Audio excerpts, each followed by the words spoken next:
this is Dr. Ariel. I'm just here with a quick message about why I personally pay for out-of-network providers.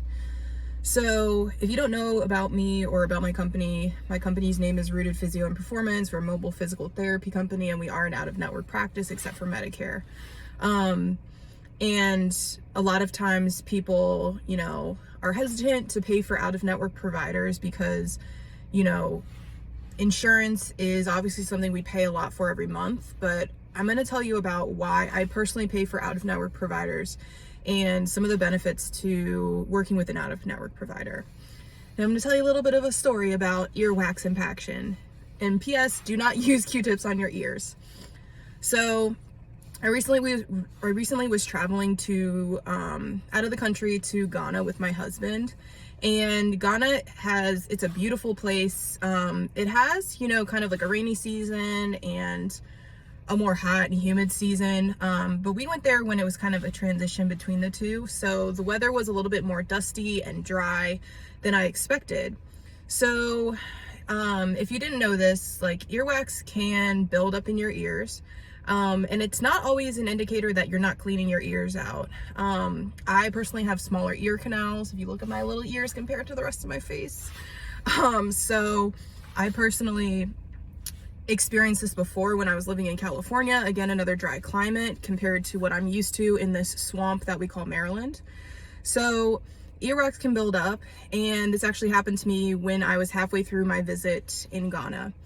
So I tried a lot of over-the-counter self-remedies. I personally cleaned my ears with hydrogen peroxide, a couple drops, and then I, use warm water. That's actually kind of the best way to clean your ears, not Q-tips. But I was starting to get frustrated because I could feel like there was earwax building up, and I was on vacation. I wanted to be able to hear all the awesome music we were listening to every day in Ghana. And at the hotel, they had Q-tips, so we already know how the story ends. I ended up using Q-tips in my ear, and I shoved the earwax pretty much towards my eardrum, and it got impacted.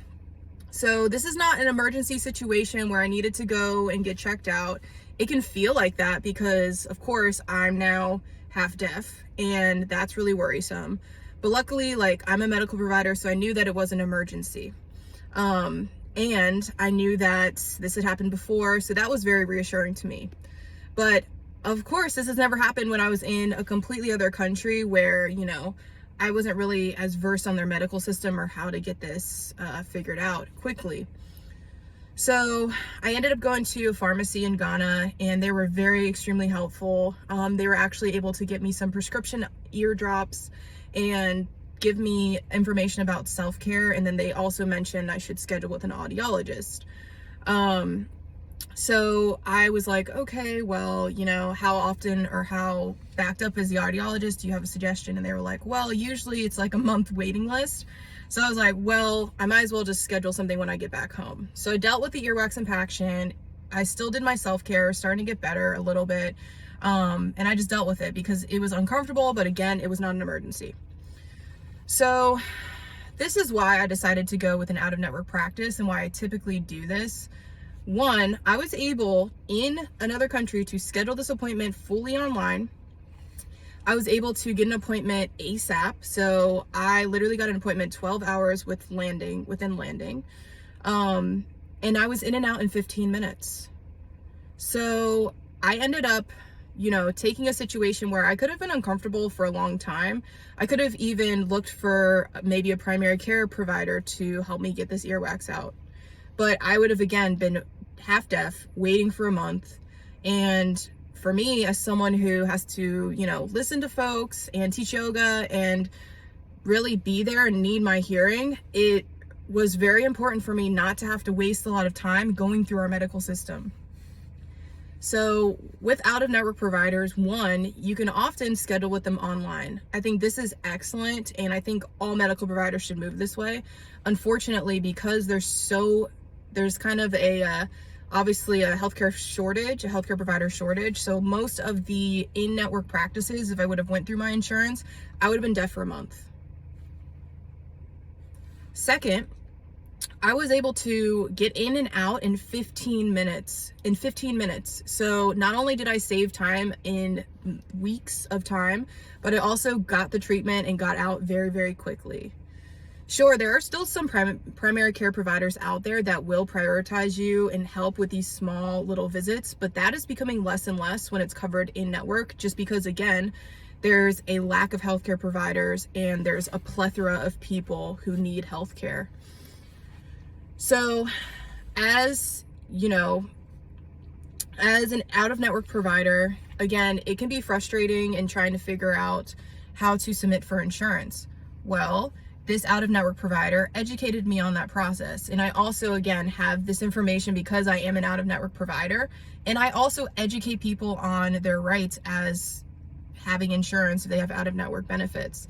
So not only did this provider, were they willing to submit to my insurance company for me, I still had to pay up front, but again, it was worth the time. It was worth not having to wait for a month with no hearing.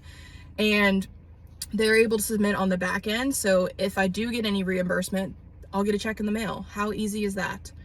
So again, the benefits of seeking an out-of-network practice are: one, accessibility. I was able to schedule this appointment online while I was in a whole nother country. Two, the time. Not only did I save 3 weeks of waiting and more frustration building and more anxiety building, maybe my earwax getting worse, maybe my symptoms getting worse, I also saved time in the office because I was in and out in 15 minutes.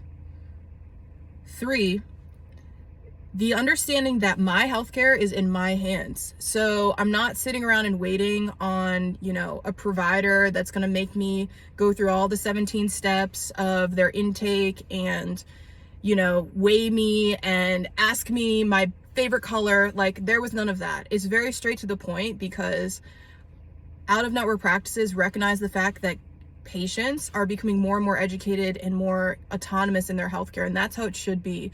You should not be seeking out a provider who's going to baby step you through every process unless you need that or want that. That does exist in out-of-network. But you should really be seeking out consultants and experts who are going to help you get to the business as soon as possible. So I hope you all enjoyed listening to this. Please let me know if you have any questions. And also, don't use 2 Q-tips in your ears. Please don't. Please don't do it on your baby. Please don't do it on your father. Please don't use those Q-tips.